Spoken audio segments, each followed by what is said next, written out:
Stadion JIS ya, pasti kita akan cek ya.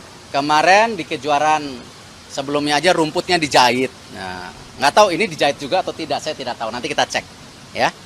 Yang pasti menjadi catatan kemarin kendalanya itu parkir sama akses penonton yang harusnya ada 4 pintu baru terbuka 1 pintu.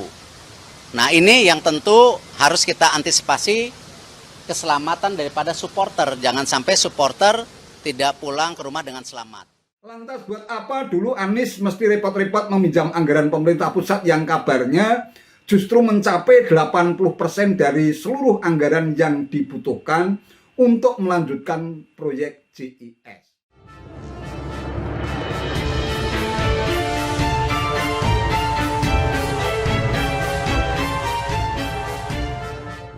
Assalamualaikum warahmatullahi wabarakatuh. Salam sejahtera untuk kita semua, salam budaya.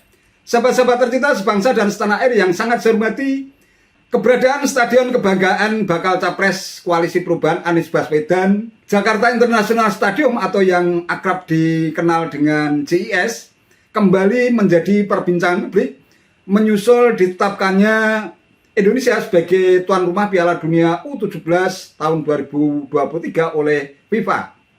Pasalnya Stadion Gelora Bung Karno atau GBK yang dinilai telah memenuhi standar FIFA ternyata akan digunakan untuk konser Coldplay pada tanggal 15 November 2023. Sedangkan Piala Dunia U17 digelar pada tanggal 10 November hingga 2 Desember 2023. Nah, JIS yang disebut-sebut Anies sebagai stadion terbesar se-Asia Tenggara itu ternyata tidak sesuai dengan standar FIFA untuk menggelar event sepak bola tingkat dunia.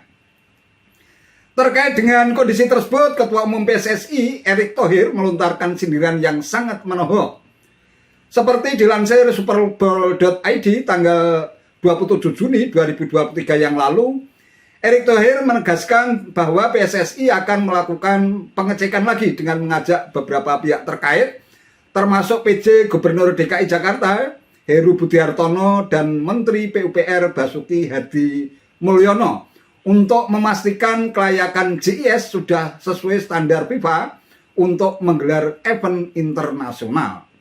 Ia menegaskan standar FIFA tidak diukur secara politis tetapi benar-benar berdasarkan pada aturan yang seharusnya dipenuhi. Stadion JIS ya, pasti kita akan cek ya. Kemarin di kejuaraan sebelumnya aja rumputnya dijahit. Nah, nggak tahu ini dijahit juga atau tidak, saya tidak tahu. Nanti kita cek ya. Yang pasti menjadi catatan kemarin kendalanya itu parkir sama akses penonton yang harusnya ada 4 pintu baru terbuka 1 pintu.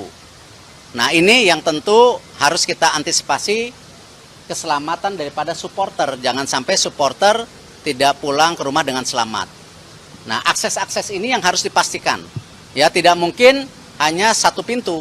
Nah, ini yang kita harus tinjau di lapangan. Saya sudah dapat laporannya sebenarnya. Nah, tapi tentu nanti bersama Pak Heru sebagai PLT Gubernur, kita akan meninjau langsung bersama Pak Basuki juga. Kira-kira kekurangan yang apa yang harus dilengkapi. Ya, saya yakin tidak mungkin FIFA tidak bilang standarnya tidak masuk karena sesuatu hal yang politis, tidak. Tetapi memang standarnya harus diselaraskan. Itu yang kita lakukan. Tentu kendala lain yang pasti menjadi prioritas FIFA itu rumput. Ya, kemarin di kejuaraan sebelumnya aja rumputnya dijahit. Nah, nggak tahu ini dijahit juga atau tidak, saya tidak tahu. Nanti kita cek ya.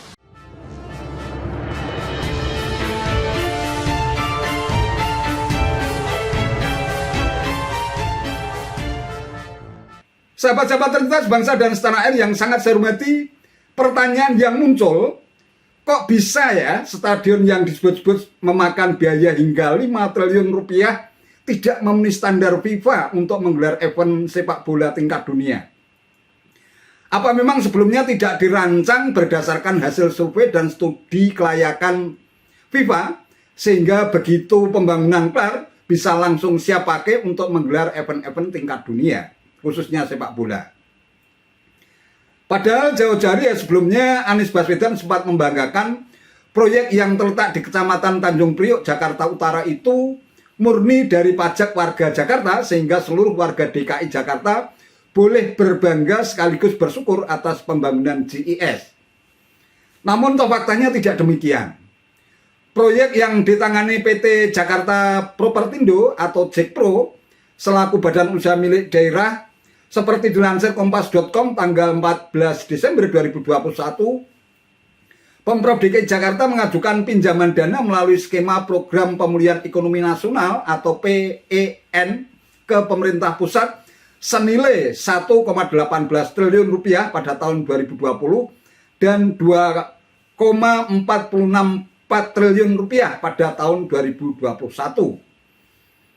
Nah, Anies pun juga sempat menjanjikan bahwa pada saat launching JIS bakal mengundang 3 klub sepak bola Eropa, yaitu Juventus, Real Madrid, dan Barcelona.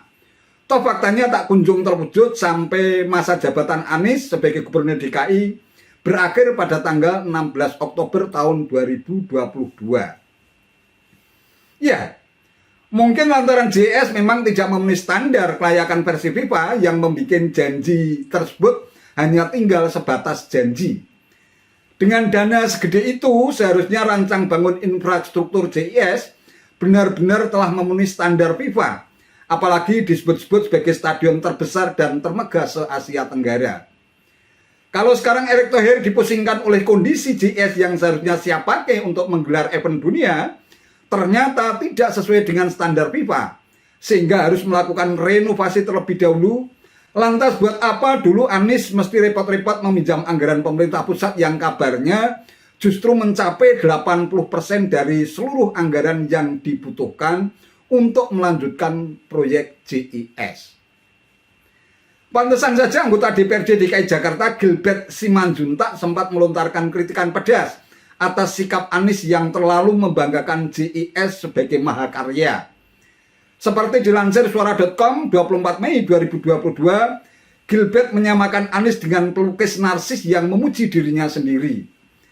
Bahkan Gilbert juga sempat menyebut proyek JIS sempat mangkrak karena pandemi COVID-19, tetapi bisa dilanjutkan dengan menggunakan dana pemulihan ekonomi nasional atau PEN pemerintah pusat sebesar 80% biaya. Nah, terlepas polemik soal keberadaan JIS, yang pasti Indonesia telah mendapatkan kepercayaan dari FIFA untuk menjadi tuan rumah Piala Dunia U17 tahun 2023, yang kabarnya sempat membuat Vietnam dan Malaysia baper hingga menyebut Erick Thohir sebagai anak emas FIFA. Itu yang penting kita garis bawahi. Tentu bakal menjadi catatan sejarah yang amat penting untuk pertama kalinya negeri kita mendapatkan kepercayaan yang begitu besar oleh organisasi sepak bola sejagat itu. Jaga terus semangat dan gairah kebangkitan PSSI. Pak Erick Thohir dan jajarannya tunjukkan pada dunia bahwa Indonesia pasti bisa. Itu saja yang bisa saya sampaikan. Terima kasih atas perhatiannya. Wallahul muwaffiq ila aqwamit thoriq. Wassalamualaikum warahmatullahi wabarakatuh.